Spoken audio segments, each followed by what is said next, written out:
시청자 여러분 안녕하십니까? 뉴스투데이 강원입니다.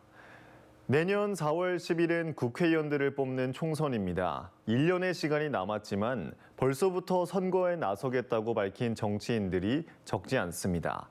특히 강원도 정치 1번지인 춘천 선거구는 후보군이 많아 치열한 경쟁을 예고하고 있습니다. 백승호 기자가 보도합니다. 3년 전인 21대 국회의원 선거. 당시 춘천 선거구는 철원화천 양구와 묶인 채 갑과 을로 나뉘었습니다. 갑 선거구에서는 허영 의원이 당시 김진태 후보를 9,600표 차이로 누르고 당선됐습니다. 내년 선거는 어떨까? 지금까지 드러난 국민의힘 소속 춘천갑 출마 예정자는 모두 3명입니다. 노영호 비례대표 국회의원은 일찌감치 춘천에 사무실을 마련하고 당협위원장까지 맡아 표밭을 다지고 있습니다. 정당 사무처 경험에다 조직력까지 더해 현역을 꺾을 유력 대항마 가운데 한 사람으로 꼽힙니다. 여기에 법조인들이 가세한 형국입니다. 강대규 변호사는 지난 선거 예비 후보로 나선 경험이 있는 데다 정치개혁을 내세우며 도전장을 내밀었습니다. 국민의힘 강원도당 법률자문위원장인 김혜란 변호사도 춘천 출신의 판사 경험을 앞세워 정치에 뛰어들었습니다. 이에 비해 더불어민주당에서는 허영 의원의 아성이 굳건한 상태입니다. 강원특별자치도법 전부 개정안을 발의하는 등 춘천을 뛰어넘는 전방위적인 활동에 아직까지 당내에서 겨뤄보겠다는 후보군은 나오지 않고 있습니다. 다음은 춘천, 철원, 화천, 양구, 을 선거구입니다. 지금 제가 서 있는 곳이 춘천 강북입니다. 을 선거구는 강북 지역의 접경 지역이 묶이면서 국민의힘 소속인 한규 의원이 국회의원 자리를 맡고 있습니다. 이에 맞설 더불어민주당 소속 후보군은 현재 2명.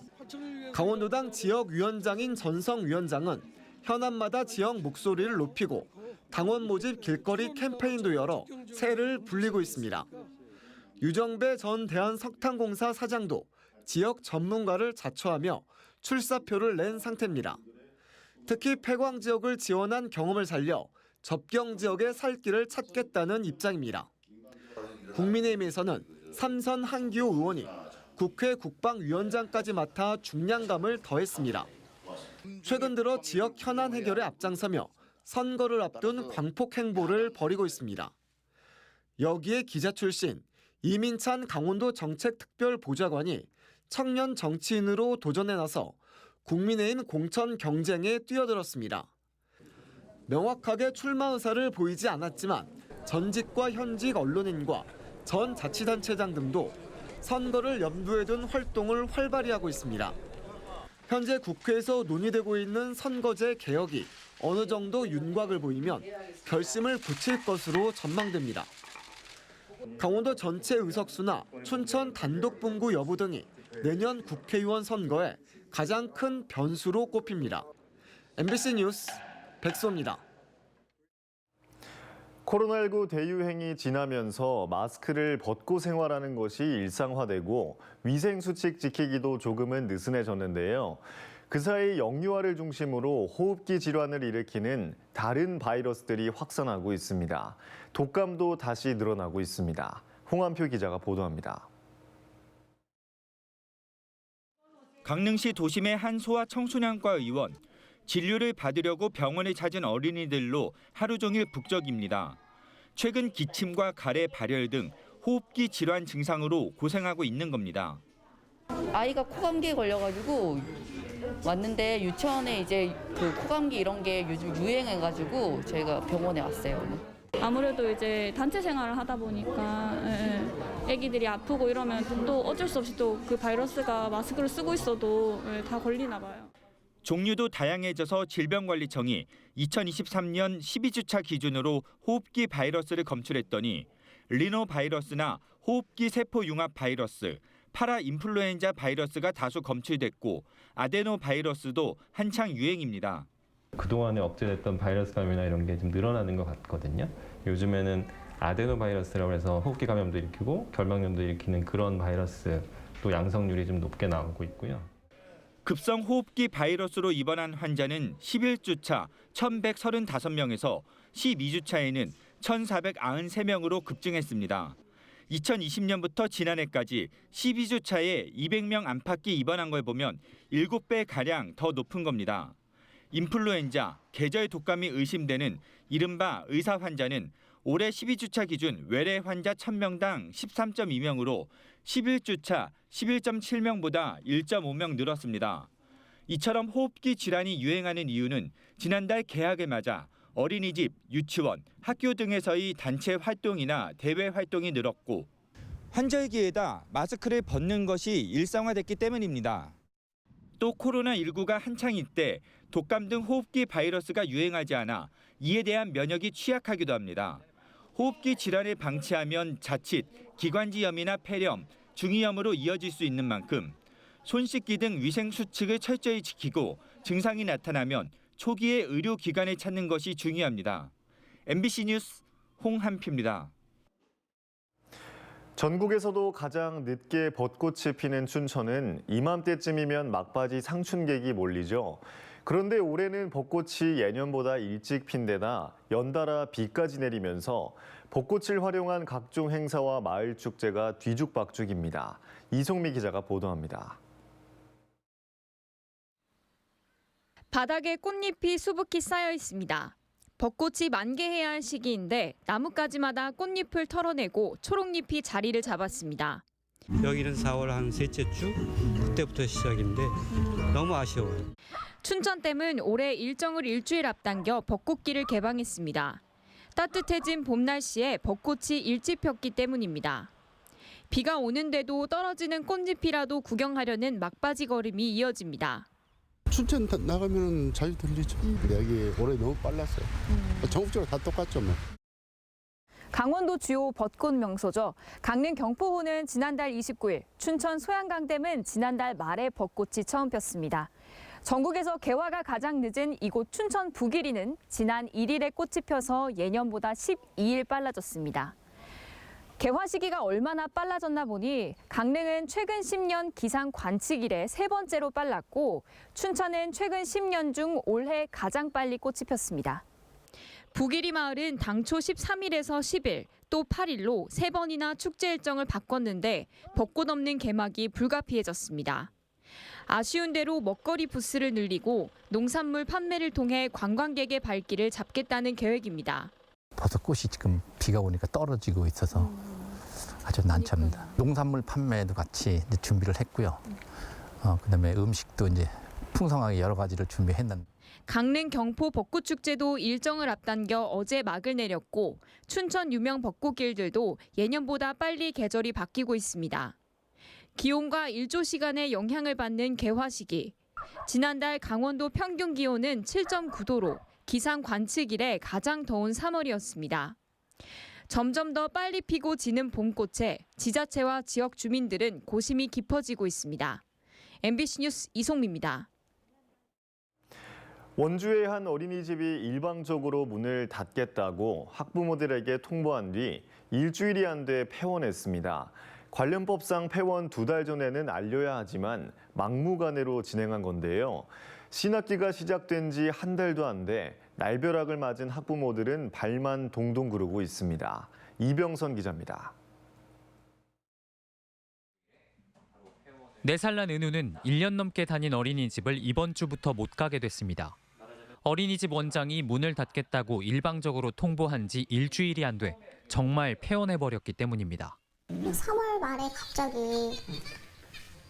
이번 달까지만 하시고 폐원을 하신다 이렇게 통보를 받아가지고서는 이게 무슨 일이지 하고 그 다음날 제가 찾아갔더니 죄송하다고 더 이상 힘들 것 같다고.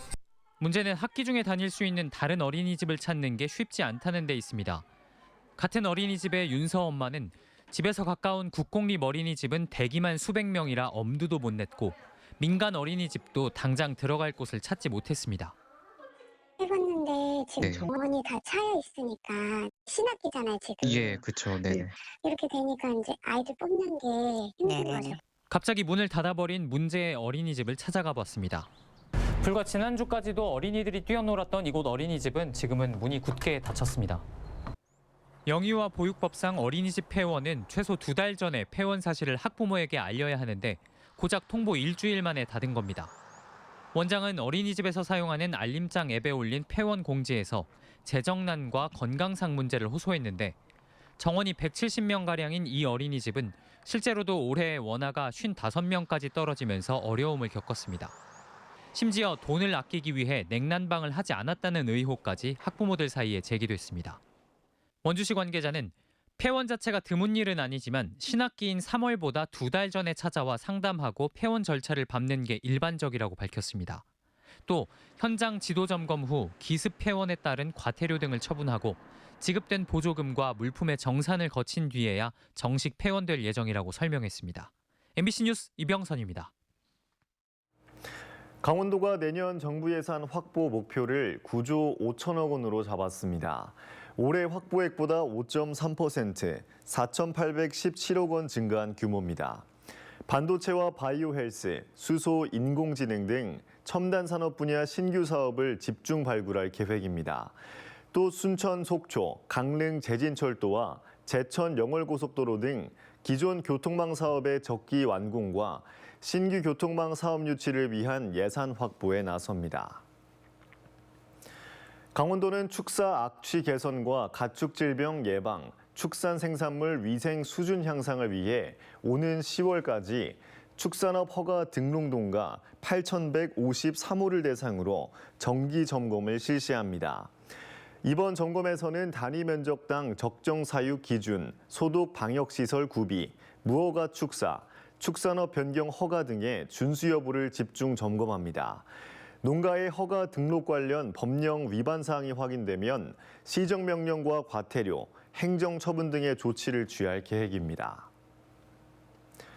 강원도가 지역 재난 현장에서 이재민 구호와 봉사에 참여한 재난 경험자에 대한 심리 회복 지원을 확대합니다.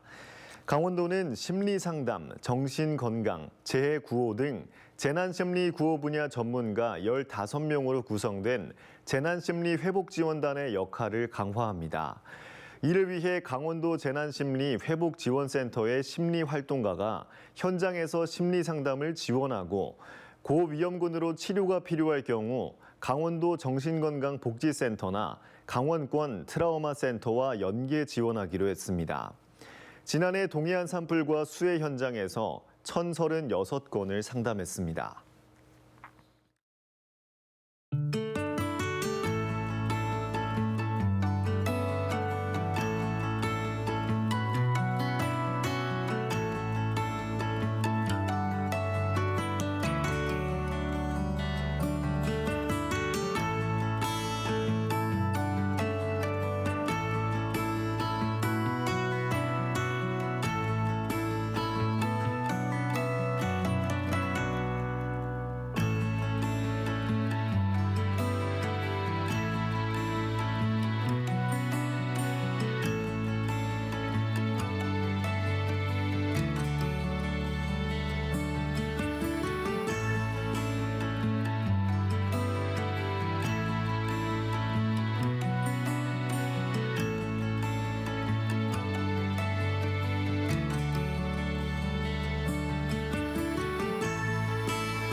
한국부동산원이 발표한 강원도 주간 아파트 가격 동향에 따르면 강원도 아파트 가격은 지난주보다 0.1% 떨어져 7달째 하락세입니다. 전국 아파트 가격은 0.2% 떨어졌는데 강원도는 전국에서 가장 적게 하락했습니다. 속초가 0.18% 내려 도내에서 하락폭이 가장 컸고 춘천은 0.09% 내렸습니다. 주간 아파트 전세 가격은 지난주보다 0.06% 떨어졌습니다. 전현직 도의원들의 단체인 강원도 의정회가 강원특별법 전부 개정안 통과를 촉구하는 건의문을 채택했습니다. 건의문에는 강원도가 미래로 도약하고 산림과 환경, 군사와 농업 등 4대 핵심 규제를 해소하기 위해 강원특별법 국회 통과를 강력하게 촉구한다는 내용을 담았습니다. 특히 95세의 강원도 3대 고광환 전 도의원이 강원특별자치도 성공을 기원하는 한시를 낭독하며 도민들의 염원을 전했습니다.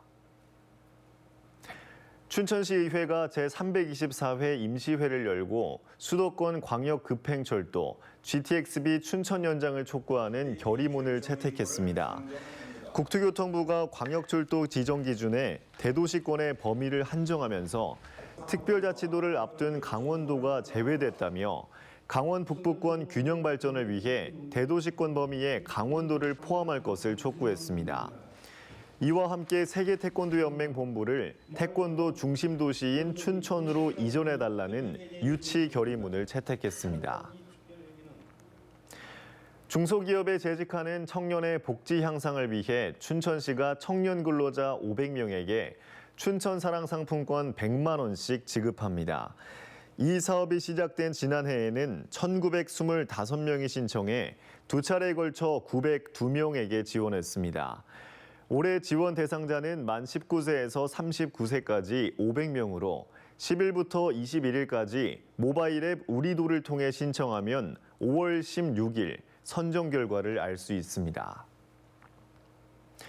원주시가 시민소통과 책임 행정을 강화하는 취지에서 전 직원이 한지로 만든 명찰을 달고 업무를 보기로 했습니다. 가로 8cm, 세로 2.5cm 크기의 명찰에는 팀장급 이상 직원은 부서와 직위, 이름이 표기되고 7급 이하 직원은 인사발령에 따른 추가 예산을 최소화하기 위해 성명만 표기됩니다.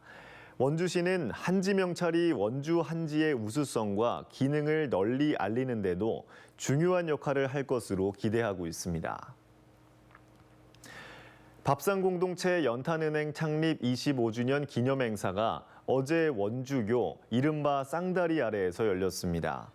따뜻한 나눔으로 봄을 맞다라는 주제로 열린 어제 행사에서는 원주교 아래에서 어르신 1,500명을 모신 가운데 25년간의 봉사와 나눔 활동을 소개하고 참석한 어르신들에게 국밥 등 식사와 쌀, 영양제 등 선물도 함께 대접했습니다.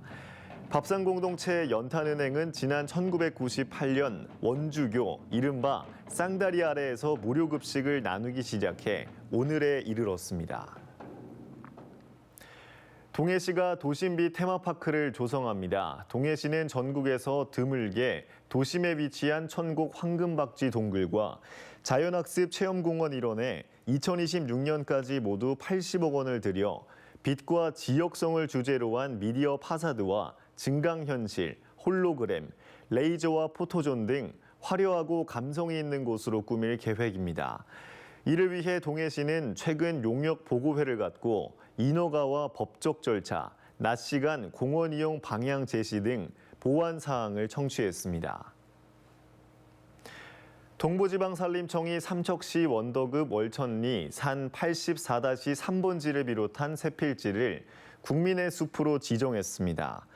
국민의 숲은 국가 소유의 국유린 가운데 국민들이 숲 가꾸기 등 산림교육과 보호, 휴양의 공간으로 이용하는 곳으로 체험의 숲, 단체의 숲, 산림 레포츠의 숲, 사회 환원의 숲 등이 있습니다.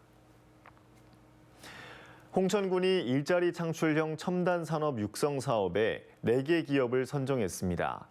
홍천군은 이들 기업의 기술과 제품화 개발, 성능 평가 등 사업화에 필요한 예산을 지원하고 기업들은 일정 기간 안에 반드시 홍천군으로 기업을 이전하고 고용을 창출해야 합니다.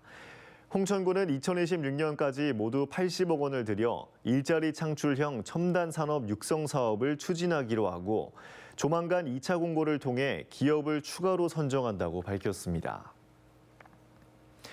철원군에 108명의 결혼 이민자 친인척 계절 근로자가 입국했습니다. 철원군은 지난해부터 외국인 결혼 이민자 친인척 초청을 통해 53명의 근로자를 도입했습니다. 앞으로 철원군과 협약을 맺은 베트남 동탑성과 하우장성 근로자들 202명이 4차례에 나뉘어 입국할 예정입니다. 철원군은 상반기 310명을 포함해 올해 700명의 외국인 근로자를 도입해 농촌의 부족한 인력 문제를 해결할 방침입니다. 정선 아리랑을 주제로 한 뮤지컬 퍼포먼스 아리아라리의 누적 관람객이 2만 명을 돌파했습니다. 정선군에 따르면 정선 아리랑을 음악, 무용, 타악 등과 접목해 새로운 현대극으로 제작한 아리아라리가 국내 공연 19,000여 명, 호주 애들레이드 공연에서 2,800명이 관람해 누적 관람객이 22,000여 명에 이른다고 밝혔습니다. 아리아라리는 다음 달 20일부터 31일까지 국립중앙박물관 용극장에서 선보일 예정입니다. 양구군이 제6차 국도 국지도 건설 계획에 국도 46호선 4차선 확장 사업을 제출했습니다. 국도 46호선 춘천 신북 양구 야촌 교차로 구간은 서울 양양고속도로의 대체도로로 차량 정체가 자주 발생하고 교통사고 우려가 있는 것으로 알려져 있습니다. 국도 46호선 확장 사업이 오는 2026년도 상반기 국토부 건설 계획에 반영될 경우 수도권과의 접근성이 개선되고 일부 지역이 고립되는 현상도 완화될 것으로 기대됩니다. 지금까지 뉴스투데이 강원이었습니다. 시청해주신 여러분 고맙습니다.